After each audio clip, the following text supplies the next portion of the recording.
ٹھیک ٹھیک. ہم نے بات شروع کی اسٹریس سے, پھر ہم آگے انفیریئر کمپلیکس پہ, اور میرا خیال ہے کہ اسٹریس یا انفیریئر کمپلیکس کا جو ایک بیسک ریزن ہوتا ہے وہ شاید یہ ہوتا ہے کہ آج کل کی سوسائٹی میں ایک دوڑ ہے, ہر کوئی دوڑ رہا ہے, ایک دوسرے سے آگے بڑھنے کی دوڑ ہے کسی بھی طرح سے, چاہے وہ فیمیلز میں ہو, میلز میں ہو, سوشلی ہو, اکنامکلی ہو, پروفیشنلی ہو, کسی بھی طرح سے, لیکن ہر ایک کو ہر ایک سے آگے نکلنا ہے. یہ دوڑ پازیٹیو ہے اگر آپ پازیٹیو لیں تو, لیکن یہ دوڑ نیگیٹو بھی ہے اگر آپ نیگیٹیوٹی کی طرف چلے جائیں, یعنی کہ اگر آپ کے پاس آپ کے اندر جیلسی کا ایلیمنٹ آ جائے تو. بالکل بالکل. اب یہ جو جیلسی کا ایلیمنٹ ہوتا ہے اس کو ہم کیسے ایلیمینیٹ کر سکتے ہیں, کیسے اوائڈ اگنور کر سکتے ہیں؟ جیلسی تو ہر انسان میں تھوڑا بہت ہوتی ہے, لیکن لوگ کنٹرول کر لیتے, کچھ جو خدا پرست لوگ ہوتی ہیں کچھ اپنے سے زیادتی کرنے نہیں ہوتی ہے تو وہ لوگ کنٹرول کر, کیونکہ جیلسی ایسی چیز ہے جو آپ کو خود ہی آپ کی باڈی پہ اپنے پہ آپ پہ اثرات کرتے ہیں, آپ کو خود بیمار کر دیتے ہیں. صحیح. سب سے زیادہ اثر اپنے پہ ہوتا ہے, بالکل دوسرے پہ چیزوں پہ نہیں ہوتی. بالکل. تو جیلسی اور تنگ نظری, حسد جسے کہتے ہیں, یہ چیز بہت بری بیماری ہے.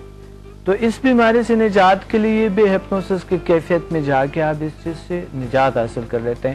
اور اصل میں جو جیلس لوگ ہوتے ہیں ان میں کانفیڈنس نہیں ہوتی ہے, بیسیکلی وہ احساس کمتری کا شکار ہوتی ہے جو جیلس لوگ ہیں.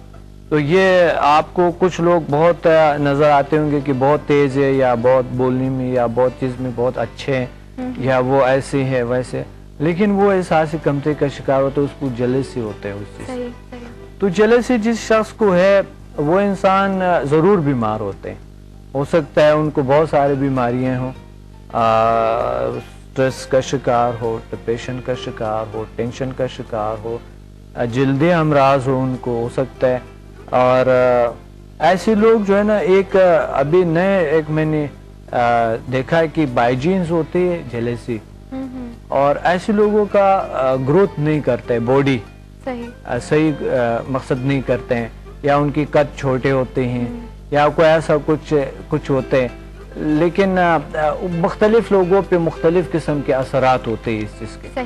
تو یہ بہت بڑی بیماری ہے, اور اس کا علاج HMF اور سمداسی ہے, اینڈ ہپنوسس سے بھی ہوتی ہے اس کا.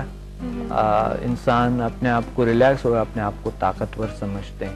احساس کمتری, یہ بھی احساس کمتری میں آتا ہے, کیونکہ جب آپ کسی کو دیکھتے ہیں کہ یار وہ بہت ترقی کر رہے ہیں, مطلب آپ انسپریشن بھی لے سکتے ہیں نا اس انسان کی اچھائی سے, بجائے اس کے کہ آپ وہ جیلسی کے فیکٹر میں انوالو ہو جائیں, اور بجائے آگے بڑھنے کے آپ اپنے ہی اندر کڑتے رہیں, جلتے رہیں.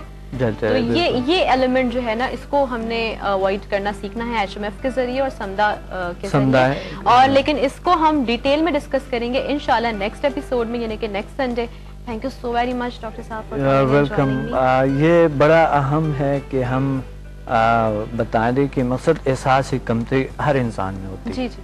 جیلسی بھی ہوتی ہے, حسد بھی ہوتی ہے. جی جی. یہ چیزوں کا طریقہ انشاءاللہ ہم اگلی دفعہ لازمی بتائیں گے, کیونکہ بچوں میں بھی یہ آ رہا ہے, بائیجینس جاتے ہیں, یہ چیزیں دوسروں میں سرایت کرتا ہے بیماری کی طرح. بالکل. تو یہ بیماری کو بالکل نسل در نسل خراب کرتا ہے. بالکل بالکل انشاءاللہ ڈسکس کریں گے, اور بالکل یہ جاننے کی ہم کوشش کریں گے, بلکہ ہم سب کو یہ سمجھنا چاہیے کہ if somebody is doing something, don't you have to do on the same thing, کہ بھائی اگر کسی نے کچھ کیا ہے, کوئی بھی کام اچھا یا برا یا بہت دی بیسٹ, تو ہم وہ نہیں کر سکتے, یا ہم میں وہ کیپیبلٹی نہیں ہے. اگر کسی نے کچھ کیا ہے تو you can also do the same thing, کیونکہ اللہ نے آپ کو بھی جسم, دماغ, دل سب کچھ دیا ہے, ہاتھ پیر, بس یہ ہے کہ آپ کو طریقہ نہیں آتا. کہتے ہیں نا کہ وہ دماغ ہر ایک کے پاس ہوتا ہے, کچھ لوگ چھنی لے کے کھڑے ہوئے ہوتے ہیں, لیکن آپ نے اسی چیز کو فلفل کرنا ہے اور اپنی فلفلمنٹ کے ساتھ آگے بڑھنا ہے.